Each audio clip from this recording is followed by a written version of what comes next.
मैं तमाम बुजुर्गों को और भाइयों को माह रमज़ान का मुबारकबाद पेश करता हूं। हर साल जैसा आज भी हम दावत इफ्तार का इंतज़ाम किए हैं। आप सब तमाम लोग यहाँ आके हमारे ताउन बढ़ा दिए, मैं आप तमाम का शुक्रगुजार हूं। तेलंगाना अभी ईश्वर साहब बता रहे थे, मैं भी ज़्यादा नहीं बोलूँगा, 2-4 बातें बोलूँगा। अल्लाह के फजल से आप सब लोगों से दुआ से तेलंगाना रियासत का तरक्की इस कदर है। 9 साल 10 साल पहले जो हमको पिछड़ा कहते थे, बैकवर्ड कहते थे, आज हिंदुस्तान में कोई भी रियासत हमारे मुकाबले में भी नहीं है। ये मेरा नहीं है बयान, मरकजी सरकार हाल ही दौर में पार्लियामेंट सेशन में दिल्ली में बताए।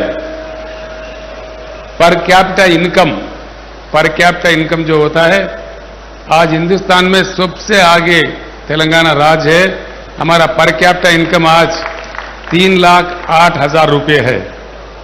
बड़े बड़े रियासत जो महाराष्ट्र, गुजरात, तमिलनाडु, कर्नाटका, इन सारे राज्यों से हम आगे हो गए हैं। दूसरी एक बात, पर कैपिटा पावर यूटिलाइजेशन, पहले जब तेलंगाना बना था 1050 हमारा पर कैपिटा था यूनिट्स, आज 2140 यूनिट, ऑलमोस्ट डबल हो गया है। उसमें भी हिंदुस्तान में हम अव्वल दर्जे में है। इंडस्ट्री कैसा चल रहा है, आईटी कैसा चल रहा है, आज आप तमाम जनाब जानते ही हैं। इसके साथ ही साथ जहां तक अक़लियती बहबूदी का काम है, एक ही बात मैं आपके सामने रखना चाहूँगा, ज़्यादा नहीं कहूँगा, सब आपके सामने है। हमारे असद भाई, तमाम कायदीन मेरे से गुजारिश किए थे कि अनीसुल गुरबा का तामीर होना चाहिए। अब तैयार हो गया बहुत ही अच्छे अंदाज में, वो बिल्कुल अब हमारे सामने खड़ा हुआ है। दूसरी बात है, टीआरएस अभी बीआरएस के हुकूमत आने से पहले यहाँ कांग्रेस पार्टी का हुकूमत था 10 साल के लिए। पूरे कांग्रेस के हुकूमत के 10 साल के दौर में माइनॉरिटी वेलफेयर के लिए उन्होंने खर्च किया 1180 करोड़ रुपए, यानी कि 1200 समझिए, राउंड फिगर भी है, पूरे 10 सालों में। जब से टीआरएस सरकार अब बीआरएस बन गई है, जब से बीआरएस सरकार आई है, इन 10 सालों में यानी कि 9 साल गुजर गए, 10वां साल का बजट पेश भी हुआ। कुल मिलाकर के देखें तो 12,000 करोड़ रुपए ये सरकार ने खर्च किया है। ये कोई भी देख सकता है, जो कि ऑडिटेड फिगर है कंट्रोलर एंड ऑडिटर जनरल का। ये असेंबली में है, सेक्रेटरीट में, हर जगह असेंबली साइट में, माइनॉरिटी वेलफेयर मिनिस्ट्री के साइट में ये फिगर देखने को मिलता है। तो आप इस एक ही बात से समझ सकते हैं कितना क्या हो रहा है। जहां तक देहाती हमारे किसान जो आत्महत्या कर रहे थे, एक भी किसान आज उस हालत में नहीं है। सभी सुधर गए, जो जिंदगी को तलाशते हुए बाहर राज्यों में गए थे सभी वापस आ गए, सभी खुश है।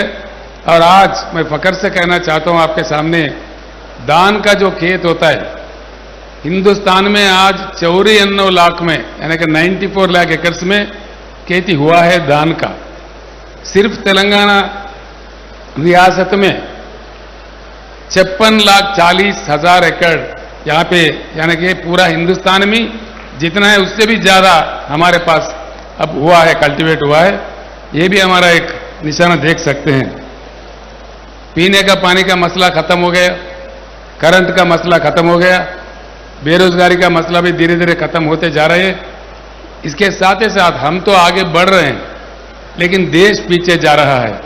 ये कहने के लिए मैं शर्म नहीं करूंगा, लेकिन मरकज में जो सरकार बैठी हुई है, वो अगर हमारे बराबर, तेलंगाना के बराबर काम करता तो हमारे जीएसडीपी कम से कम 3 से 4 लाख और बढ़ने थी। इसमें हमको मार पड़ा है। और देश आज एक अजीब दौर से गुजर रहा है, ये हम तमाम लोग जानते हैं।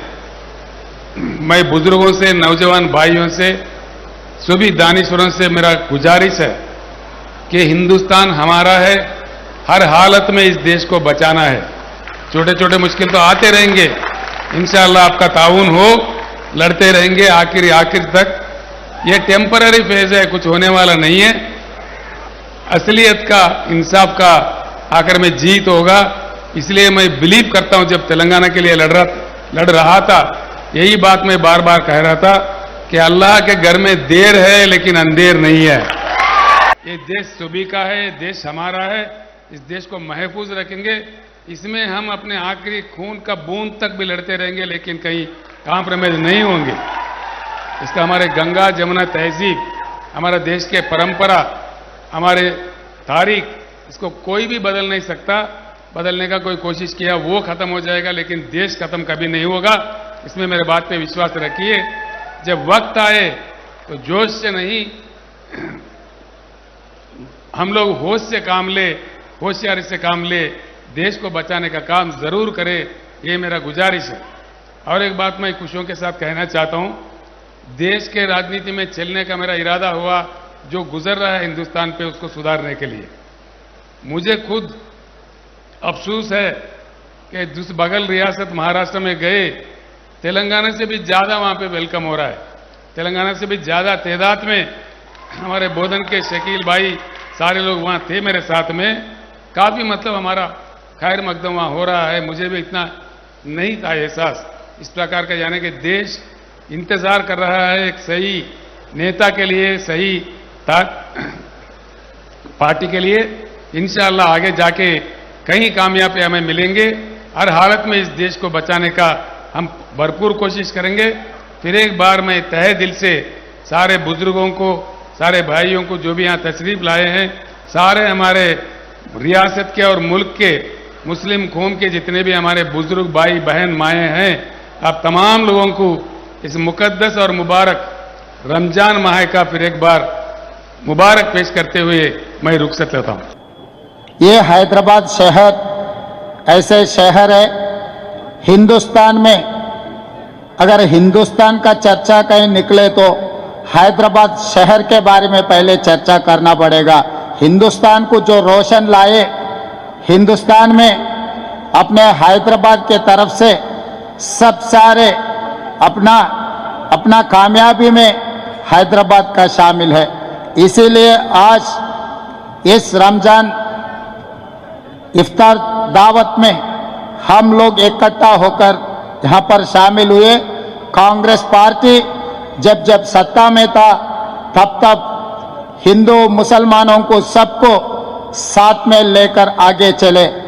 आप लोगों को पता है, ये जो तेलंगाना में सचार कमेटी के हिसाब से मुस्लिम्स जो उनके पावर्टी दलित से भी बहुत गरीबी में रहा, ऐसे रिपोर्ट देने के बाद कांग्रेस पार्टी सोचकर मुसलमान भाइयों को एजुकेशन एंड एम्प्लॉयमेंट में 4% रिजर्वेशन दिए। इसीलिए आज के तारीख में हमारे भाई लोग, कोई भी डॉक्टर, इंजीनियर, लॉयर,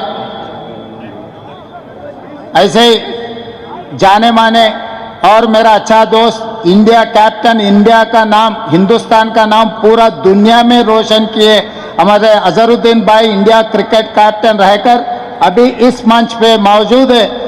जो हिंदुस्तान में खिलाड़ियों का नाम आए तो पहले अजहरुद्दीन भाई का नाम आएगा, उसके बाद सानिया मिर्जा। आज अभी बॉक्सिंग में अपना लड़की निखत जरीन, पहली बार निखत जरीन जब जीती, तब कांग्रेस के तरफ से हमारे शब्बीर भाई से पूछकर हम लोग पहले उनके मदद में हम आगे आए थे। इसके बाद सरकार ने सब लोग आया। आज हिंदुस्तान का नाम दुनिया में जो रोशन किए अजहरुद्दीन भाई और सानिया मिर्जा, निखत जरीन, सब लोग, सिराज, ये सब लोग अपने हिंदुस्तान के तरफ से इतना मेहनत किए, इतना नाम कमाए, कोई भूल भी नहीं सकते। इसीलिए इस मंच पे जितने भी बड़े बड़े नेता मौजूद हुए, आज हम लोग इकट्ठा मिलकर सोचने का वक्त आया। आप लोग सोचो, जो अपने तरफ से आजाद साहब और शब्बीर अली साहब, डॉक्टर वाईएस राजशेखर रेड्डी साहब सोचकर मुसलमानों को एजुकेशन एंड एम्प्लॉयमेंट में 4% रिजर्वेशन दिए, और उसके माइनॉरिटी में इंजीनियरिंग और मेडिकल कॉलेजेस भी दिए। माइनॉरिटी कॉरपोरेशन से जो भी कारोबार करने वाले को, गरीब लोगों को फाइनेंशियल भी मदद किए। मगर आज के तारीख में सरकार से कोई मदद नहीं है। आज हमारे कुछ नेतागण शहर के शहंशाह बोलने वाले, शहर के मालिक बोलने वाले कार का स्टीयरिंग हमारे हाथ में है बोल रहे हैं, मगर ये कार अपने वोट लेकर हैदराबाद से निकलकर दिल्ली जाके मोदी गली में घुस रहा है। इसीलिए हैदराबाद का वो शहनशाह जो बोल रहा है ना, मालिक जो बोल रहा है ना, उनसे मेरा एक ही गुजारिश है, कुली कुतुब शाही टून से, अगर स्टीयरिंग आपके हाथ में रहा तो गाड़ी कैसे मोदी के गली में घुस रहा, मोदी के गोद में कैसे बैठ रहा, ये आप लोग सोचकर आगे हम लोग सब मिलकर ये तेलंगाना को और मुसलमान भाइयों के तरक्की के लिए हम लोग आगे साथ में मिलकर चलेंगे। आपके मदद, आपके दुआ, ऐसी मक्का मस्जिद से अपने मक्का मस्जिद के जिम्मेदारी से यहाँ पर ये मंच पे आए, मैं कांग्रेस के ओर से उनको धन्यवाद देता हूँ, क्योंकि इतना अच्छा ये शाम, इतना अच्छे से ये रमजान के दावत हो रहे बोले तो बड़े लोग यहाँ पर आए हुए मौजूद हुए। इसीलिए हमारे मुसलमान भाइयों को और एक बार रमजान फेस्टिवल की दावत में सबको धन्यवाद देते हुए आगे भी हम लोग मिलकर काम करेंगे। मुसलमानों तरक्की के लिए कांग्रेस पार्टी हर जिम्मेदारी उठाएंगे, हर जिम्मेदारी निभाएंगे। यहाँ ही मेरा भाषण खत्म करता हूँ। धन्यवाद मित्रों।